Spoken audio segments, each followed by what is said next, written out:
Welcome back. Buying a home can already be an intimidating experience, but after the last 2 years of market disruption, you might not even know where to start. As KETV Newswatch 7's Alex McLoone shows us, it is still a seller's market. If you own a home and you want to sell, you have one of the largest advantages we've ever seen in real estate history. Real estate agent Casey Thompson's best advice for these hopeful homeowners: keep looking. It's something 24-year-old Nick Schnicker has learned in his first 2 weeks of shopping. You kind of have to play as it lies, and when you find a good one, you kind of got to go for it. Nick says he loves this house with the fixtures, hardwood floors, and backyard, but so does Christopher Denson and his fiance, who have been looking for a home for almost a year. It's frustrating, though, for those of us that are actually, trying to find a decent home. What these shoppers are feeling is a lack of homes. When we talked to Casey, she said 240 were on the market, and if Omaha were to have an even market, the city would need 6,600 homes. If that tells you anything about how low inventory is, today at this open house, I think we had about 30 different people walk through. If Christopher and Nick are interested in this house off 59th and Fort, they're going up against at least 2 others who made offers at this open house, which can be frustrating when the buyers want to flip the house. There could be somebody that is looking to be a buyer, though. He could be one that's trying to flip the house. I have no idea. I'm refreshing Zillow basically every 3 to 4 hours. So these shoppers and hundreds of others across Omaha will keep looking in this seller's market. Who knows what the market will look like in 1 month? We as real estate agents never know what the next day is even going to look like. And we could see 200 houses get listed in 1 day. So competitive, and with all those challenges in the housing market in the past 2 years, we wanted to hear from the experts about what buying a home is like in Omaha right now. So we spoke with Megan Bengtson. She's president of the Omaha Area Board of Realtors, and here's what she had to say about the state of Omaha's housing situation. I definitely would say it's a seller's market. We are in a bit of a shift right now, but we still have such a lack of inventory that it's still definitely a seller's market. But that lack of inventory isn't because of a lack of houses being built. In fact, Bengtson says it's the opposite. We are building at a significant rate, and the new home construction prices are still definitely raising. I feel like that market is it's not settled, but it is getting better as well. So the lumber prices aren't as crazy as what we were seeing, but again, wait till tomorrow. So if you choose to build a new house, it might not be entirely smooth sailing. Megan says that there are some ongoing shortages, and you might have to be patient in waiting for some parts to arrive. So what's in demand right now? How about a garage door? I've had several new construction buyers where they just either had to put up a temporary garage door or some plywood for a while because the garage door just was not available. Now, it may still be a seller's market, but it's taking longer and longer for those houses to actually sell. Bengtson says it may have something to do with the Fed raising interest rates. I'd say about March-ish or so, we really kind of started seeing a significant shift from what we saw the past few years.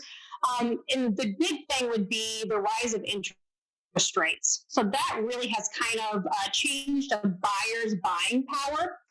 So when they were able to get, 3% rates, and then in a very short period of time, we're sitting about 5.625-ish, kind of depending upon what you're at. It has definitely made a shift, which has also elongated the market time. Right, and Brett said the same thing. So let's say you're looking to downsize. The kids are off to college. You don't need as much space. So you want to make that move to a townhouse. Megan says the market is still fairly strong for those options, but the pandemic may put a limit on what's available. It's still a strong market. I'd say it's probably a bit more limited than what your single family is. But yeah, everything's still really good. And I think, with the pandemic, it really kind of hurt that turnover of, the downsizing because, seniors either didn't want to move into assisted living, they couldn't find assisted living. And so then you had those baby boomers who are wanting to move into kind of more of the villa. So I think probably with COVID, calming down a little bit, you're starting to see seniors move. So we're starting to see a bit more movement in that segment of the market. So despite those high interest rates, Bengtson says people still want to buy homes. And since the pandemic, there's an added benefit of having your own space. We're still, I mean, I think homeownership is still a huge core value within our country, and people want, they want to have their space. We also have growing families. I think the other big thing is we still have an environment of a work from home. So you need to have that extra space where you can have that office space. So we're definitely seeing buyers who are, needing an extra bedroom or a little bit more space. For first-time home buyers entering the market, buying a house can be daunting, especially as homes fly off the market quickly. So she gave us some suggestions for first-time buyers before you head to check out that new listing. I suggest that they need to first, if they haven't been pre-approved, they must get pre-approved. To still be competitive in this market, they need to get out there and make sure that they know what their buying power is. I would say for the buyer within the last 4 or 5 months, it's been difficult for them because the interest rates have changed so fast, so significantly. And I think that they're still a bit on the rise, but not at the crazy rapid pace. So it's kind of one of those things where if you were looking at a 300,000 in a short couple of months, you may have been down to 275 just with what your buying power was. But yeah, definitely buyers need to be prepared. They need to speak to a realtor to make sure that they know what to do. And, that realtor definitely needs to kind of just give them a good pulse of what's going on in the market and definitely setting realistic expectations. So if you're thinking about buying a home now, you might be scared given the volatility on the housing market over the past couple of years. But Megan says now can still be the right time to find that dream home. I don't think you should wait. I think it's always a good time to buy and sell. My crystal ball would be concerned of what's going to happen with rates. Are they going to continue to go up? We don't know. And if you have the ability and you can do it, then do it. So, my advice is don't wait, and also don't wait to sell. People have been like, well, I missed the boat with the crazy prices. Well, you didn't. You're still really getting a good price for your house. But you also may be able to find another house a little bit easier. But I would not advise people to wait. Right. But if you are waiting on selling your house and you want to know what you can do now to improve the value of your home, Megan says there are a couple things you can do to make sure your house is on the ready list. But exterior is always a good one. What are buyers really looking for? They're looking for, the exterior, the roof, the furnace, the AC. So those are all really good things. Where does everyone hang out? They hang out in the kitchen.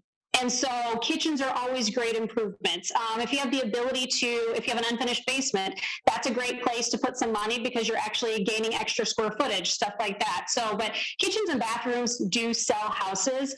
And then the other big ticket items are, exterior items and, like I said, the furnace and AC.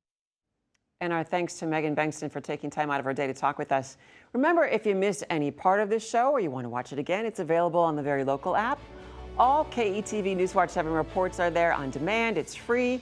You can download the app for Roku, Amazon Fire, anywhere you find those new apps. I'm Julie Cornell. Thanks for watching, and we'll see you back here next Sunday morning for KETV Newswatch 7's Chronicle.